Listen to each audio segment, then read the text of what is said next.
fix it for sure. Here's the thing.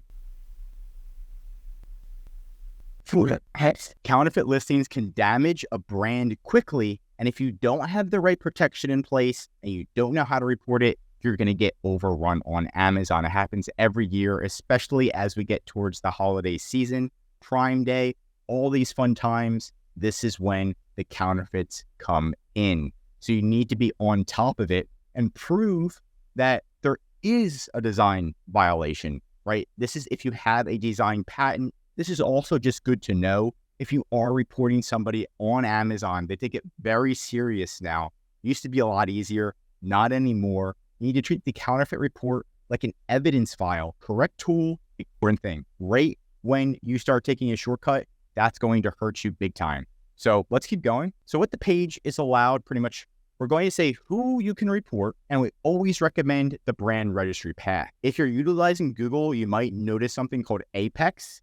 Apex is not for design patents, it's for utility patents. So keep that in mind, right? So if we're going through right now, we can look at a brand like Navage right here.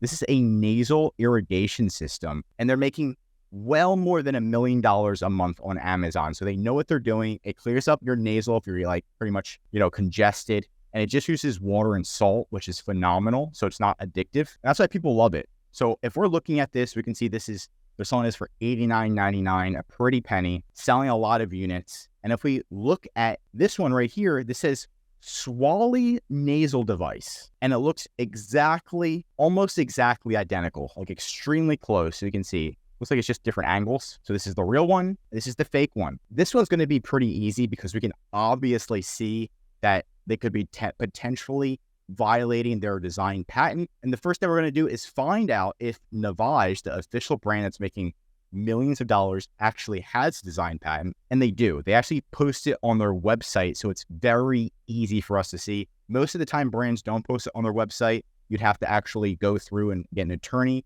or do research yourself via Google Patents. What we found right here, and design patents start with the letter D, right? So D as in design, and boom, there is their design patent.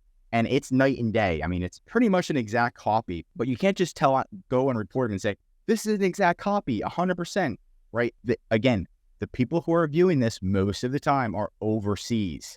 So they're just going to follow their SOP. And if you're not following it by T, you're just going to get denied. And that's not what you want. You want somebody that's going to accept you, of course. So you're going to build the target. We've got the target already. You can see if there's a lot more targets, so that way you can report them all at once or one at a time, right? And then once we do that, we're going to actually get that design patent ready to go. And once we have that design patent, you do want to purchase the competitor's product, and then you're going to make the design comparison obvious. So you can see in this photo on the left, it has patented design, and on the right, it says accused product, right? So you're going to have your product, and then you're going to have the competitor's product, and you're actually going to purchase the fake, and that's going to be an almost guarantee to get them removed once you purchase them. Now, nothing's guaranteed, but it makes it a lot easier. And this is an example of something that we do for our clients. If you see on the left, we have the real product, and we actually have the actual screenshot from the patent itself, and we have the patent number. And you can see it says D for design. Then we have the fake one.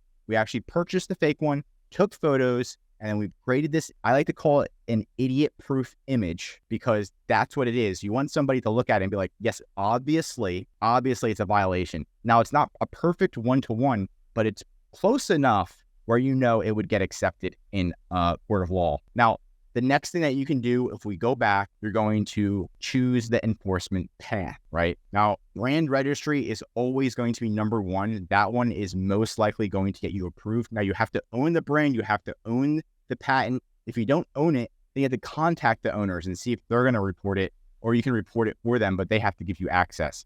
Huge mess. So if you own it, it's time to report it. If you don't, you have to ask somebody else to do it for you pretty much. And then the best enforcement path, like I just said, is going to be not account health, because account health does have a report of use, but that's not going to be the best. The best is always going to be Brand Registry. And Brand Registry, you can see report a violation. You put the product in, you can just put the URL, and then look, you can put patent infringement. You can literally say, this is violating a patent. Click on that, and it's going to have you fill out a form. What's your patent number? Why do you want to remove them?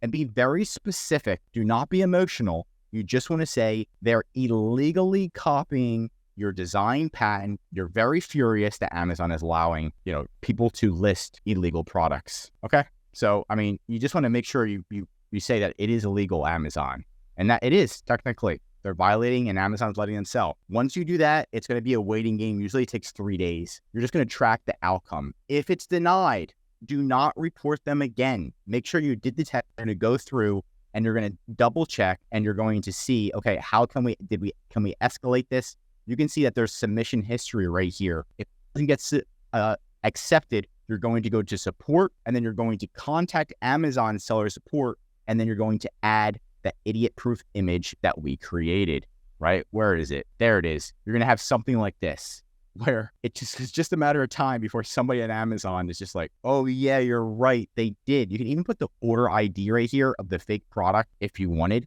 because you do need to order it. You do need to make sure it's delivered and then you can report it. All right. So a lot of different things. Amazon also has different how-tos, how to report IP violation. Theirs is very generic, but at least it gets you to understand what the difference is between copyright, patent, trademark, all that kind of stuff. And then 100% you go forward and report them. If you do get it accepted, right, and you did the test buy, you waited, it got there, you weren't emotional, you were direct, you were concise, a few sentences on exactly why they're selling illegal products and Amazon's allowing them to sell illegal products, and they should not be able to. They should be removed. Once you say that kind of stuff and it gets removed, a little dog will pop up and they won't be able to sell again unless they contact you and you pretty much you let them appeal it. If you report them out like twice or 3 times, usually they get suspended on Amazon, and it's very difficult for them to get back on. So that's kind of the whole gist, design patent, all that stuff. We are Amazon consultants. We specialize in design patents, trademarks. We'll even file a trademark for you, get you approved for Brand Registry, and make sure you can start reporting right away. We have a team that's reviewing everybody's listings, making sure they're not violating any of your trademarks, your patents, your copyright. Copyright, you don't even have to file with the government. It's automatically acceptable as long as you have a website that shows your designs. So there's a lot of different loopholes because you don't want competitors that are stealing your stuff and making money off of you potentially. So contact EHP Consulting Group. The links right in the description if you need any help. I'm Josh Hackett, CEO, signing out.